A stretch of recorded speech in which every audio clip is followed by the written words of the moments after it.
Hey, if you follow this channel, you haven't seen this face in a minute. It ain't that pretty either. My hair's not done. Look, I'm even getting whites in my beard now. But I have been making videos. I just haven't edited anything. My computer's a piece of crap, and I took it in to get it fixed. They fixed that, but then the SD card reader stopped working. So I have a whole bunch of videos on SD cards, just nothing to edit yet. But that's not what I'm talking about today. What I'm talking about today is questions I get asked all the time. At gas stations, car shows, wherever, is how can you afford to drive this thing with the mileage that it gets? And I'm like, what are you talking about? This thing gets 19 miles a gallon. They're like, bullshit. I'm like, no, unbullshit. This thing legit got 19 miles a gallon when I went and filmed that episode at Roadkill from Vegas to Dulcich's house, 19.1. Now, granted, that was with the throttle body injection, and you'll notice it's carbureted now. Why? Because throttle body injection sucks ass. Yes, it sucks. Reasons: it is never perfect. You have 102 sensor. It has lean spots, it has rich spots, and the cylinder, the air-fuel mixture per cylinder is never consistent. So carburetor it is, and I love my carburetors. Dinosaur, toilet bowl, fuel spraying carburetors. Actually, not even spraying, fuel drawing. But this is the question I get asked. This is tuning a carburetor. So let me switch this camera around for a second so I can talk. And yes, this is all on my cell phone because, again, I can't get videos off the SD cards and onto the laptop.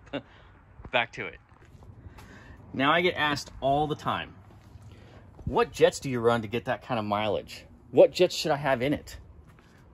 Well, it all depends on what's underneath that engine. And really, for daily driving, you shouldn't even be touching the main jets. The jets that are inside here, inside these bowls, if you're running rich as a daily driver, do not touch those. You don't need them. I can epoxy up those jets inside the bowl.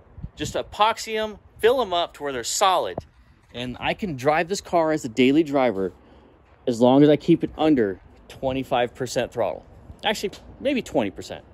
Because most of your driving is done off of the outer air bleed right here, and there is a idle jet on the metering block inside. Let me see if I can show you one. All right, I had a Brawler sitting here on the shelf, which is basically the same thing as a Holly. Right in there, that is your fuel idle jet. See, on the other side, those are your main jets. For daily driving, you drive probably 95% of your driving on the street is done by that jet and that jet. That is the air that emulsifies with the fuel. So atomizes, emulsifies, whatever. But this is see, they come stock, I think 70s. That's just, I don't know if that's 70,000, but we're just gonna call it 70. And in stock, I believe this is a 31 or a 28. It all depends on what carburetor you got and what it's jetted to. But really, those are what you should be playing with. You should not be playing with the main jets. Those shouldn't even come into play until you're, getting the part of the tuning where you're actually having to like accelerate on the highway. But then when you start accelerating a little bit more, that's when your brain fart, it'll come to me. Power valve. I don't know why I couldn't think of that. Too much other crap going on inside here. Anyways, so yeah, let me bring this over here. Get back to patina. So patina used to have 70s. Actually, you can see these are newer jets here. They're not the same discolored ones that these are. This carburetor wasn't new when I got it. I bought this for a dyno. But anyway, I've played with a whole bunch of jetting. And patina right now with the carburetor on it. Of course, I haven't tested it. But most of Vegas to Dulcich's place is kind of downhill. There's a few, steep inclines, but, we're going from 2,500 elevation to, I don't know, whatever Dulcich's is. A couple hundred feet maybe. Yeah, you're gonna hear fireworks being going off for a while now. But, so there and back, I got 14.1 from Arizona, or the Arizona back with the carburetor. Now, most of my driving, like I said, is with the air bleeds and Hold on a second. I'm doing this with my phone now. Be patient. And the idle jet restrictors in the metering block. Now, knowing I'm getting too much fuel, a way to fix that is go larger on the air bleed. I don't know if you can see the difference in these two plugs, but if you look at the electrode, one is tan, one is black. If you look at the center porcelain, one is black, one is tan. This is the more better ones. This is the one that got 14.1. This one, I redid that same road trip because I had to go out there again. Yeah, so you can see it's more white and tan versus just a black. So all I did was go up. I noticed it needed to be quite a bit bigger. So I went from, let's see, I already had it at 75 thousandths. I'm just gonna call it thousands, I don't care. So it had 70s in it. When I first started driving, I went 72s, 73s, 74s, and I have 75s in it. And then I bumped it up to 79s. That's what gave me this. And I did the exact same road trip. See how much better that plug looks? That's money savings. Yep, so that idle jet change, or the air bleed jet change that I did on that return route, or actually when I did that road trip again, went from 14.1 to actually 16.1. So I gained 2 miles per gallon just by going leaner, which is larger, on the air bleed. That's a pretty good fix, right? It only took me like 2 minutes to change that. Didn't have to take the carburetor apart or nothing. But that's also with the AC on and in the summertime. Summertime carburetors just do not get the mileage that they did in the winter. It's just because of fuel vapors and all that crap. It doesn't boil, but it's just hot. Everything's hotter under the hood. And when everything's hotter under the hood, it vapors. So not only that, but you make more power. So leaning it out, drivability wise, if you get the air fuel mixture correct as you're cruising, you have more cruising power. Doesn't take as much throttle to do the exact same thing. So anyway, I'm going to start from the beginning kind of where you should even be. Yeah, because too many people take a brand new carburetor and they just plop it on their engine, and then they all of a sudden, yeah, horsepowers. Wrong. You're probably rich as shit because these carburetors out of the box run rich normally. You shouldn't even be playing with main jets or any of that crap until you get the carburetor right from the beginning. First thing I do when I pull it out of the box, obviously not take the bowl off. I just did that so I could show you guys that one thing. All right, down in here, you'll see that's the actual idle. That's where idle fuel comes out, is that bigger hole right there. You'll see the tiny hole right above. Actually, you know what? I need a pointer. So yeah, you'll see the tiny hole right above the throttle blade. That's actually a slot. See, look. Yeah. That, oh yeah, I freaking hate electric totes. Let me release that. There we go. That slot is what controls pretty much 95% of your daily driving. When you're cruising down the road at 25 miles an hour, 10 miles an hour, 15 miles an hour, 30, 50 miles an hour, 70, 80, even sometimes 90 if you got a really aerodynamic car, you are not in the main jet. You're not. You are only driving off that slot. Look at this. Look how much throttle percentage you have until you're actually about, yeah, so about there. Until you're actually about in the main jet. When it pulls enough air through the carburetor that it actually draws on the boosters. That's the only time, the main jet, dang it, what did I do with my freaking, telling you, too much stuff going on. Yeah, so you are, the main boosters down in here, these right here, all the fuel that comes out of that is the main jets and the power valve. And you're not even in those until you're trying to accelerate, you know, climbing at elevation, or you're hammered down and you're moving. So those are the only times you're doing that. So don't even think about main jets. Shouldn't be in the realm of what you're thinking until you get to that point. So back to what I was saying. All right, hold on. Let me release the stupid electric choke again.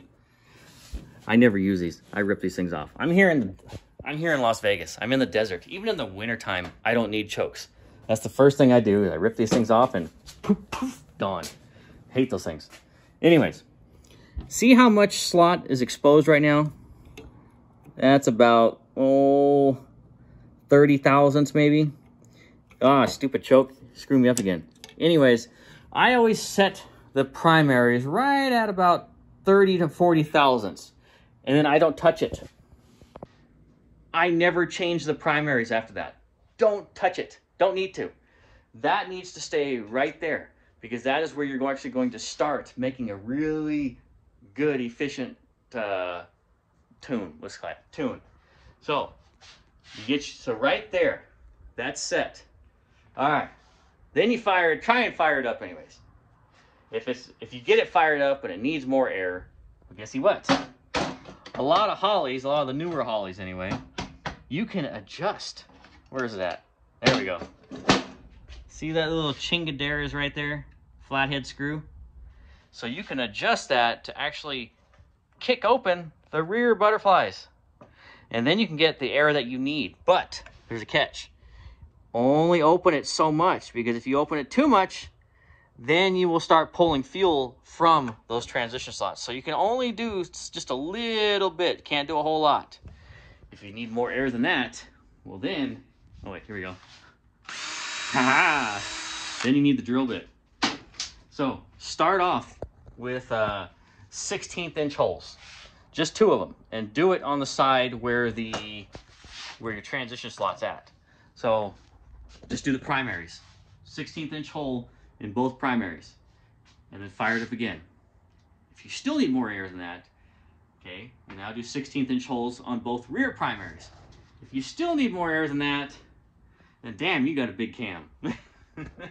But, so, get the front primary set. Play a little bit with the rears. If you do need, but also, before you do that, you really need to make sure you got your timing set correctly. Because if your timing is not set correctly, that's going to affect the vacuum, which the vacuum is the signal on the carburetor. So there's a lot of things that have to be incorporated into tuning a carburetor, and your timing is one. Well, obviously the carburetor, and also temperature. So the engine needs total, I wouldn't say total, but it does need a little bit different tune at temperature than it does when it's cold. So try and get it up to temperature. So when you do get it to fire up, get it up to temperature, and then you can start tweaking. All right.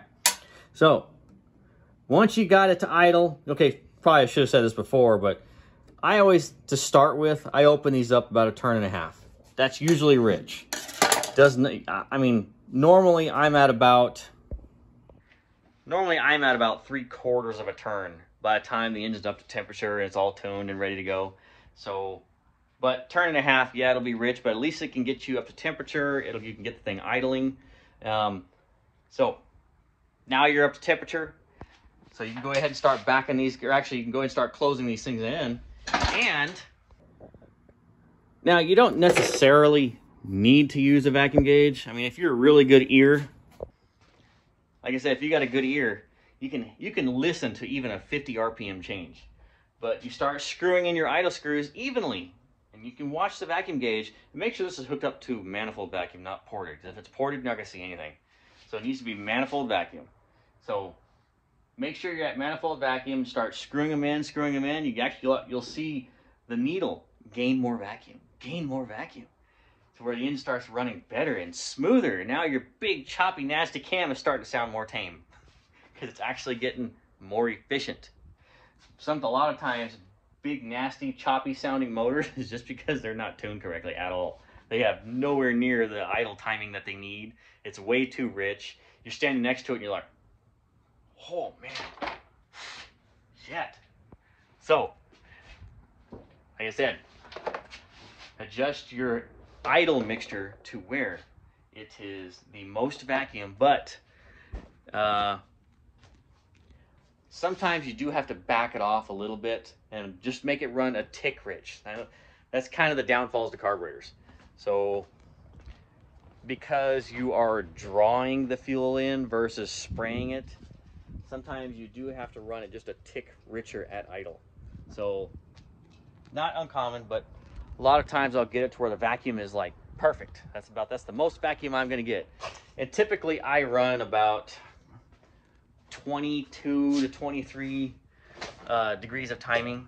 Now, I love vacuum advanced carburetors, I love vacuum advanced distributors, because a vacuum advanced distributor gives you so much more vacuum at idle, which means it runs smoother. You'll get more cruising fuel mileage with it. Not only that, but it'll cruise the highway better. So the more time you can throw at it without detonating, the better. And the tunnel ram stuff, tunnel rams love idle vacuum. Anyways, that's a whole different thing. All right, so where did we leave off? Okay, you've got your idle screws adjusted. It's at temperature, everything's honky-dory. Go for a drive. See, there is no air fuel gauge in this car. I have one, I just haven't put it in yet. But I'm not an expert at looking at spark plugs, but I'm decent. So I don't even have one in this car right now. All the tuning I have done is just by drivability, in which most of you guys probably don't have an air fuel gauge in your cars either. They do come in handy, they are great. I'm gonna put one in this, but I'm gonna do it after I put the Dakota digital dash in it. And not digital like numbers, no, analog needles. So I don't like all that 80s calculator looking crap. I like to have needles, because then all needles pointing up is a good thing. I don't have to do any reading. All right. So you've got your idle circuit good. You got good vacuum, the idle circuit's running good, the engine's running smooth. Now, if you just give it a little bit of throttle, like just off idle, ooh, look at that squirter. Flooding it out right now. Another downfall to carburetors is you can't sit there and play with the throttle, just wah, wah, wah, wah, inside the car and get all happy. Nope, because you're just gonna be wasting fuel and flooding the motor. Anyways, back to what I was saying. Get all distracted. So, just coming off idle. If it stumbles,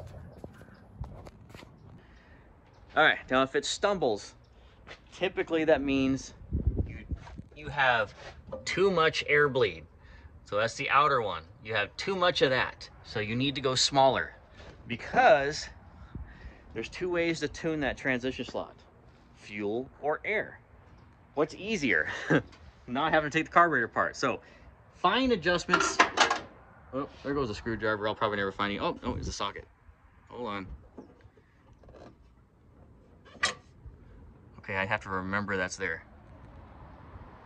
Okay, I remember now. I'm gonna have to go get that. Anyways. All right, so we're gonna try and go smaller jet. Now, only go like 2 or 3 thousandths at a time. Now, I know it sucks only going 2 or 3 thousandths at a time, because here's another downfall to carburetors. Tuning these bitches ain't cheap. Parts for carburetors is where they screw you. That's where they grab you, because the carburetor itself, it's like 350 bucks for a little cheapo brawler. Now, to buy all the stuff to tune the thing correctly, if you don't have all the jets already, you know, you're gonna be buying, each jet pack is what? I don't think I have it here, but I think a single jet now is like a single pair of jets is like $9. So, you know how much money in jets is there? And those are just air bleeds. These are only air bleeds. There's main jets, and I have another tote of idle jet restrictors. The little tiny jet that is the fuel metering for the idle circuit. So, all that crap. And see, the reason they have all this adjustability here is because of different cams and engine packages. You guys with your crazy cams and the big choppiness and the hop, hop, hop, hop, hop. Yeah, I love that too. I love that sound. But for drivability, it is crap. So, because your idle circuit versus your cruising circuit is completely different. Say you're cruising the highway at, well, most of you guys probably don't have overdrive transmissions. So say you're cruising the highway at 3,000 RPM. Well, at 3,000 RPM, you are now starting to get into the efficiency range of your cam, which means it now makes more vacuum. The more RPM you run, the more efficient that cam becomes and starts to draw on that carburetor harder. But at idle, your engine runs like crap. That's why it's all choppiness, because it's not efficient. So you've got your carburetor all set up, an idle circuit, and your transition slot and everything tuned to a choppity cam, but then at highway speeds, now you're actually gaining vacuum instead of being consistent. So at highway speeds, you're drawing on that transition slot even harder. So big choppy cams are kind of difficult to tune for the street. If you want them efficient anyway, you can get it really close, but if you want it like better than throttle body injection, a little tricky. All right, so let's say you did your 2 or 3 thousandths and it still has a slight stumble, and you've gone up to 7, 8 thousandths smaller, 10 thousandths. Well, now you're kind of out of the fine tuning on it, and you need to get inside the metering block because you just need to put a larger idle jet restrictor. Yep, again, this doohickey right in there. You can't really see it that well, but there is in fact a jet in there. Sometimes it's up there, sometimes it's down right here. So these two connect. So that hole and that hole connect together, so it doesn't matter if it's there or there.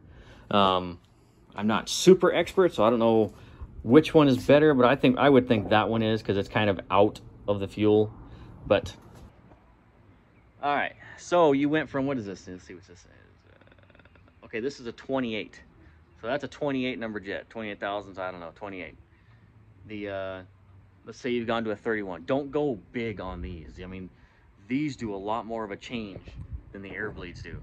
So if you're at 28s, you know, at the most 31, you know, just 2, 3 thousandths at the most. So now you got 31s. Take it for another drive. If you just like I say, if you just crack the throttle and hey, it's running a lot smoother now. All right, that's progress. Now, if you first fire, if you go for your first test drive and you crack the throttle and you're like, hey, I don't have that stumbling problem, I'm good, I don't need to, I can skip this step.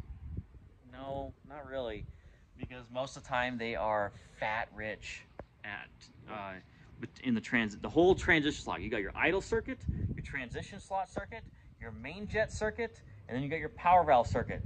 So a lot of the times your transition slot is way too fat out of the box on carburetors, Holleys, Brawlers, whatever. It's usually way too fat for engines that have manifold vacuum anyways. Because if your engine makes a lot of vacuum, that's a lot of vacuum signal that's being drawn on the carburetor. So your transition slot, hey, that engine sucks on that transition slot harder. If you got a big choppity cam, okay, the engine doesn't draw on that transition slot as good. So you've got to increase your idle jet restrictor, which, you know, the one I was just saying, that one right there. You've got to increase that, and sometimes you got to go smaller on the air blades because you need to create a stronger signal on the fuel. So this is all related to what is underneath that carburetor. You got this. This is a 489 cubic inch engine that, when it had a vacuum advanced distributor in it, which I pulled that off, now it's all MSD, which I wish MSD had a vacuum advanced distributor for a big block Mopar, because, I mean, it would cruise like, oh, that's another reason why I'm not getting as good a fuel mileage. I don't have vacuum advance anymore. That's probably bigger downfall than going, I bet you I could get this thing to run more efficient than the throttle body injection, but I don't have vacuum advance anymore. I wish I did, but this is far better. I like going like this, and that fire core distributor and the other ignition system that was on it. All right, so just to sum it up quick, get your idle circuit all good, get your transition slot circuit good, and then you can start tuning your main jet. And that is, say you're on the highway cruising, consistent speed, this is 70 miles an hour. You're gonna be at the highest vacuum you got probably. Now, when you start accelerating, give it just a little bit more throttle, you're gonna start cracking into, then the main circuit comes into effect. The main jets, the big ones. Yeah, the ones that everybody loves to talk about and brag about. What jets you got? The ones that don't even matter 90% of the time. You finally get to play with those. All right, so you get your main jet circuit all tuned up, look at your plugs, do some power pulls, But another thing you need to do too is power valve. So hook up a vacuum gauge on your engine while you're driving, and you can see if you have an air fuel gauge, that's where the air fuel gauge and vacuum gauge really come in handy, is cruising the highway, tuning your power valve. You can see when it opens, how much it adds, and even the power valve. Behind this power valve is two tiny little jets that you can tune to how much fuel you want the power valve to deliver with your main jets. So there's all kinds of tuning you can do. Now, say you're climbing a hill. All right, you're climbing a hill where you need a little bit more throttle. All right, so say you're at 14 and you want to be at 12.5. Okay, you just go up a little bit on your main jets. Actually, yeah, right here. So just go up on those until you fix that problem. Now, you give it more throttle to where when you crack it open even more, okay, now where it starts to leak, because the main jets only work through a certain window. Now you give it more throttle, you start to lean out, lean out, lean out, lean out, lean out, lean out, lean out, and it's okay, I need the power valve to open sooner because I'm leaning out too much before the power valve opens up. So that's when you get a smaller power valve. See, that's a 6.5. Well, then I would have to go to a 5.5. I need the power valve to open sooner. Okay, so say it opens sooner and still not enough, or it's too much. So if it's too much, then you can change those change those jets underneath this power valve. There's two tiny little ones in there. You can change those and you can make them smaller. So that way it doesn't richen it up too much. So it could be the other way around too. Say you are, say you're having to give it too much jet to fix the problem, which when you're climbing a hill, from the transition slot to the main jet, okay, you don't want it to go from like your perfect 13.0, 13 or 13.5. You don't want it to go from 13.5 to all of a sudden 11.0. You know, you got too much jet in it. So yeah, so you want to tune each circuit to where when they overlap each other, it's not a drastic change. It kind of comes in and then, it kind of comes in just a little bit rich, and then it starts to lean out as it goes, and then the next circuit will take over from there. So that's kind of how you want it to go. But you can use the power valve for tunability very well too. So anyway, there's guys that can explain all of this way better than I can. I'm just trying to give my 2 cents on what I do for carburetors. I love carburetors, I tune them very well, but here's another downfall. These bitches do not like heat. 115 degrees here in Vegas, and I have a complete return system. So fuel comes up, feeds that. After it feeds the secondary, it does a, where do I have it? Okay, yeah. So it does a 180 in here, and then it returns back to my fuel pressure. See, the car used to be fuel injected. I have 2 fuel pressure regulators. This knocks the EF5 fuel pressure down to 20 pounds. This knocks it down to 9. Then it feeds the carburetor. So it still has a fuel injection pump. But inside this hose, when it feeds to the back of here, I have a small, I think it's 28 or 30 thousandths fuel jet.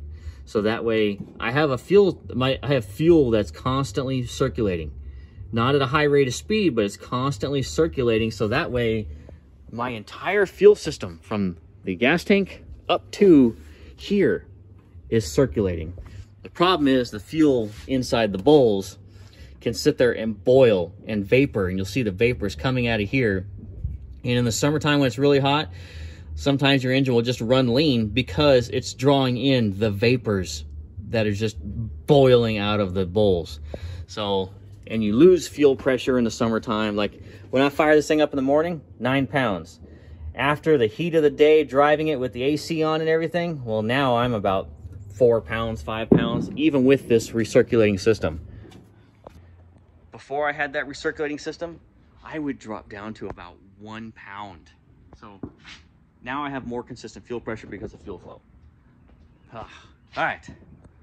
I just meant this to be quick, like 5 minutes. I don't even know where I'm at right now, but it's way too long. We're gonna have bombs start going off soon. Dogs gonna start barking all the time. So, and I'm hungry. So, happy 4th of July, everybody. And as soon as I get my SD thingy-majigger in the laptop reading again, I can get back to videos. All right, now I can put my I can put my good spark plug back in. Yeah, this one. I don't want to put the dirty one in. Alrighty, guys. Well, I will get to you guys soon.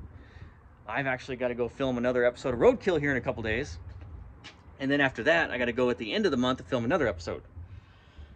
Alright. Well, I got to get back to doing metal work on this Hellcat powered Super Bee. See you guys. Be safe tonight. Make sure you still have all your fingers and arms by tomorrow. And I know some of you guys are probably wondering, what are those big old slinky dink things under his hood? They're sticking out of the firewall. That's actually my cold air. See? The air is forced into here and run right into the carburetor. Cooler is better. Ah, I almost forgot. Good thing I did my mind powers. I would have forgot that. One thing I probably should add that's important is a lot of you guys that are probably watching this, like I said earlier, don't have overdrive transmissions. So you have sometimes on the highway to do 70, 75 miles an hour, you might be in the main jets at that point because you're having to give it so much more throttle to do that 70, 75 miles an hour that you're probably just now cresting into the main jets. So sometimes main jet is needed to tune your cruising power on the highway. But still, your street cruising, you know, your 45 mile an hour, all that stuff, you're not even in the main jet. But sometimes, depending on what gear ratio you got, you may be in the main jet. I had to just remembered that because most of my cars are all overdrive transmission now, so I'm past that. But for you guys that don't have overdrive transmission, which I still have some cars that don't, you still have to remember that sometimes you might be in the main jet at highway speeds. Oh yeah, bet you guys didn't know I was a gourmet chef, did you?